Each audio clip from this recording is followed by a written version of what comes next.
India market invest mindset আপনাদের স্বাগত। যা চ্যানেল নতুন এসেছেন তাদের হলো প্লিজ চ্যানেলটাকে সাবস্ক্রাইব করবেন, লাইক করবেন, বেল আইকনটা প্রেস করবেন, তার সাথে অল বটনটা প্রেস করবেন, নোটিফিকেশন সঙ্গে সঙ্গে আপনাদের কাছে গিয়ে পৌঁছাবে। এই ভিডিওতে আমরা একটা পেনি স্টক নিয়ে আলোচনা করতে চলেছি। যেই কোম্পানিটা কিন্তু ফান্ডামেন্টাল স্ট্রং এবং কন্টিনিউয়াসলি তার যে প্রফিট সেটা বাড়ছে, এবং তার পাশাপাশি এই কোম্পানিটা যা ডিভিডেন্ড দিচ্ছে, যেটা আপনারা থাম্বনেলে দেখেছেন, সেটা কিন্তু তার স্টকের দামের থেকে কয়েক গুণ বেশি। তো চলুন দেখে নিই কোন কোম্পানি, বিজনেস কী করে এবং এই কোম্পানিটাকে কি থেকে ইনভেস্টমেন্ট করা যেতে পারে। কোম্পানিটা ট্রেড করছে কততে? কোম্পানিটা 8 টাকা 76 পয়সা ট্রেড করছে। Sir at first market cap দেখে নিই কত, অনলি ফর 13 করোড়, অর্থাৎ ন্যানো ক্যাপ ক্যাটাগরির কোম্পানি। যেখানে ন্যানো ক্যাপ কোম্পানিগুলোর বৈশিষ্ট্য হচ্ছে কখনো এক্সট্রিম তেজি, কখনো এক্সট্রিম মান্দা। তো আমরা কেন এই কোম্পানি নিয়ে আলোচনা করছি তাতে আসছি। তো চলুন আমরা দেখে নিই কোম্পানির রিটার্ন কীরকম দিয়েছে। লাস্ট 1 বছরে দেখলে দেখাবে কোম্পানি 200%, মানে যথেষ্ট ভালো রিটার্ন দিয়েছে। কিন্তু লাস্ট 5 বছরে দেখলে দেখাবে কোম্পানি 44% নেগেটিভ রিটার্ন দিয়েছে। আমরা যদি ম্যাক্সিমাম চার্ট প্যাটার্ন দেখি দেখলে দেখাবে কোম্পানিটা 25% নেগেটিভ রিটার্ন দিয়েছে। যেখানে কোম্পানিটার জন্ম হয়েছে কততে? 28 আগস্ট 2019। সেখান থেকে কোম্পানিটা 25% নেগেটিভ রিটার্ন দিয়েছে। আমরা যদি লাস্ট 1 মাসে দেখি দেখলে দেখাবে কোম্পানি কোনো ট্রেডই করেনি। লাস্ট 5 দিনে দেখলে দেখাবে সেখানেও কোম্পানি কোনো ট্রেড করেনি। অর্থাৎ কোম্পানিটা এমন একটা কোম্পানি যেই কোম্পানিটা যারা হোল্ড করছে তারা কেউ সেলই করছে না। তো সেল করছে না বলেই ট্রেড হচ্ছে না। তো কেন সেল করছে না? আপনারা থাম্বনেলে দেখেছেন যে 8 টাকার একটা কোম্পানি, যে তার প্রায় 6 থেকে 7 গুণ কি তারও বেশি ডিভিডেন্ড পে আউট করে। তো চলুন এবার কেন শেয়ার হোল্ডাররা সেল করে না, কেন ট্রেড হচ্ছে না, সেটা নিয়ে ডিটেলস আলোচনা করতে চলেছি। বা কেন এই কোম্পানি নিয়ে আলোচনা করতে চলেছি, কেন এই কোম্পানির আড্ডায় রাখার কথা বলছি, চলুন দেখে নিই। স্যার আমরা কোম্পানিটার প্রাইস দেখেছি কত? 8 টাকা 76 পয়সা। দেখুন 12ই নভেম্বর কোম্পানিটা ডিভিডেন্ড ডিক্লেয়ার করেছিল এবং রেকর্ড ডেট কী আছে? 28 নভেম্বর 2024। আজকে কত তারিখ? আজকে হচ্ছে 20 তারিখ। তো স্যার আর 8 দিন পরে একটা রেকর্ড ডেট আছে। কোম্পানি ডিভিডেন্ড কত করে দিচ্ছে দেখুন, ইন্ট্রিম ডিভিডেন্ড কোম্পানি 25 টাকা করে ডিভিডেন্ড দিচ্ছে। ভাবতে পারছেন? 8 টাকা 76 পয়সার কোম্পানি, যেই কোম্পানিটা যদি আপনি কেউ সেল করে কেউ, তাহলে আপনি বাই করতে পারবেন, আপনি যদি অর্ডার দিয়ে রাখেন। তো আপনি যদি বাই করেন তাহলে 8 টাকার শেয়ার, যে কিন্তু 25 টাকা করে ডিভিডেন্ড দিচ্ছে।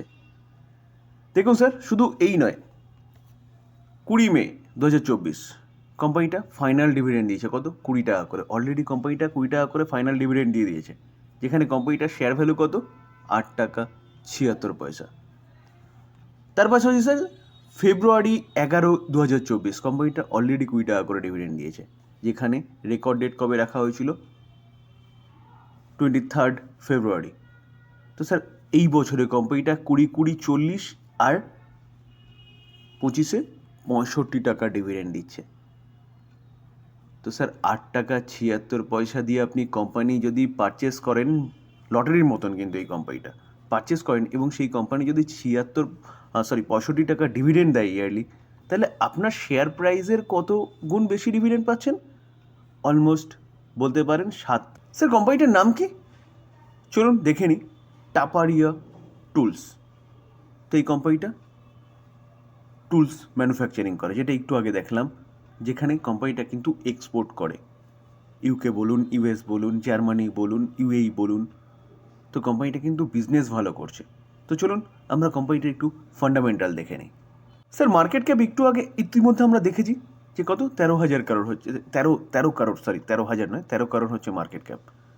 যেখানে পি রেশিও 0.11 রয়েছে। ওকে চলুন আমরা যদি কোম্পানিটার রিটার্ন অন ক্যাপিটাল এমপ্লয় এবং রিটার্ন অন ইকুইটি দেখলে দেখাবে দুটো কিন্তু যথেষ্ট ভালো রয়েছে।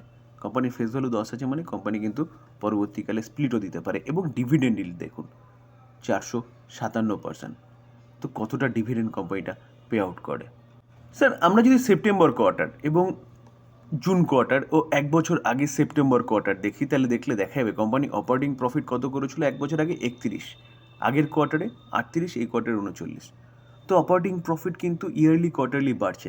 তাহলে কোম্পানির যতটা মার্কেট ক্যাপ তার থেকে বেশি কিন্তু কোম্পানির অপারেটিং প্রফিট শো করছে। এবং আমরা যদি নেট প্রফিট দেখি তাহলে দেখতে পারবো যে কোম্পানি 1 বছর আগে 24 করোড়, সেটা আগের কোয়ার্টারে 30, এই কোয়ার্টারে 31, তাহলে কোম্পানির প্রফিট কিন্তু কন্টিনিউয়াসলি বাড়ছে।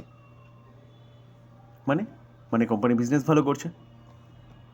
স্যার মার্চ 2013 থেকে যদি আমরা কোম্পানির প্রফিট দেখি, net profit year on year basis দেখলে দেখা যাবে 2013-তে 10, 12, 10, 13, 13টা 11 এসছে, 11টা 15, 24, 24টা কোথায় এসছে 31, 48, 65, 65টা 72, 100, 118। তাহলে company year on year basis কিন্তু প্রফিট যেটা সেটা কন্টিনিউয়াসলি বাড়িয়ে যাচ্ছে। যেখানে আমরা কোয়ার্টারলি যে রেজাল্ট Q2 এর দেখিয়েছে সেটাও যথেষ্ট ভালো দেখিয়েছে, এবং নেট প্রফিট যেটা দেখছি সেটাও কিন্তু কন্টিনিউয়াসলি বাড়ছে। স্যার আমরা যদি সেলস গ্রোথ দেখি, দেখুন সেলস গ্রোথ দেখলে দেখা যাবে 10 বছরে 12%, 5 বছরে 12%, 3 বছরে 16%, কারেন্ট ইয়ারে এখনও পর্যন্ত 9%। তাহলে সেলস গ্রোথ কিন্তু বাড়ছে।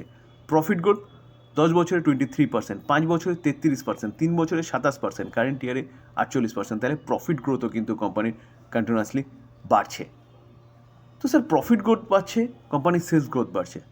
স্টক সিজিআর গ্রোথ যদি দেখি তাহলে দেখলে দেখা যাবে 10 বছরের ডেটা অ্যাভেলেবেল নেই, 5 বছরে মাইনাসে রয়েছে, 3 বছরে মাইনাস রয়েছে, কারেন্টে 214% দিয়েছে। রিটার্ন অন ইকুইটি কিন্তু কন্টিনিউয়াসলি বাড়ছে। তো কোম্পানির সবকটা প্যারামিটার ঠিকঠাক আছে। স্যার আমরা যদি সেপ্টেম্বর 2024 দেখি, দেখলে দেখা যাবে কোম্পানির কাছে রিজার্ভ কত আছে 332 crore। তো কোম্পানির কাছে অনেকটা রিজার্ভ রয়েছে। তার পাশাপাশি যদি আমরা কোম্পানির শেয়ার হোল্ডিং প্যাটার্ন দেখি তাহলে সেপ্টেম্বর 2024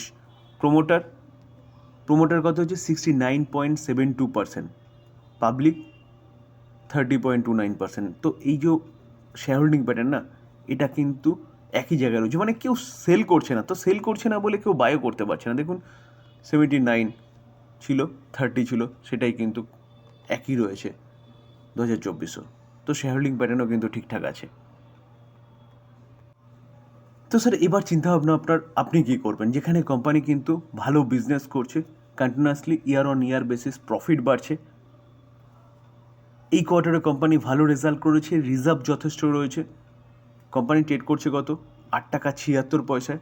সবচেয়ে বড় ব্যাপার কোম্পানি কেউ সেল করছে না, স্টেক কেউ সেল করছে না। কেন? কারণ কোম্পানির যে প্রাইস তার থেকে 7-8 গুণ, কখনো কখনো 9 গুণ বেশি কোম্পানিটা কিন্তু কী করছে, ডিভিডেন্ড পে আউট করছে। তো যেখানে কিন্তু 28 নভেম্বর হচ্ছে লাস্ট রেকর্ড ডেট বলতে পারেন। 28 নভেম্বরের আগে যদি আপনি বাই করতে পারেন এই কোম্পানিটা 8 টাকা 76 পয়সা দিয়ে বাই করেই কিন্তু 25 টাকা একটা ডিভিডেন্ড পেয়ে যাবেন।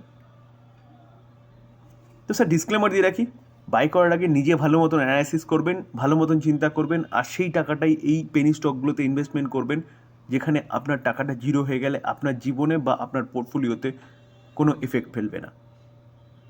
যদি আপনি 28 তারিখের আগেই বাই করে নেন, আপনি ডিভিডেন্ডের জন্য যদি এলিজিবল হন, তাহলে আপনার যে টাকাটা ইনভেস্টেড হবে সেই টাকাটাই কিন্তু আপনি রিটার্ন পেয়ে যাবেন।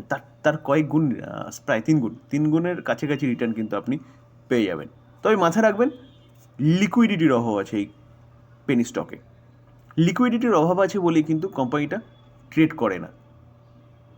তো একবার ঢুকলে কিন্তু চিন্তাভাবনা করে ঢুকবেন, বেরোনো একটু মুশকিল হবে। আলোচনা এই পর্যন্ত। যদি ভালো লাগে, যা চ্যানেল নতুন এসেছেন তাদের করলে প্লিজ চ্যানেলটাকে সাবস্ক্রাইব করবেন, লাইক করবেন, বেল আইকনটা প্রেস করবেন, তার সাথে অল বাটনটা প্রেস করবেন, নোটিফিকেশন সঙ্গে সঙ্গে আপনাদের কাছে গিয়ে পৌঁছাবে। থ্যাংক ইউ, ভালো থাকবেন।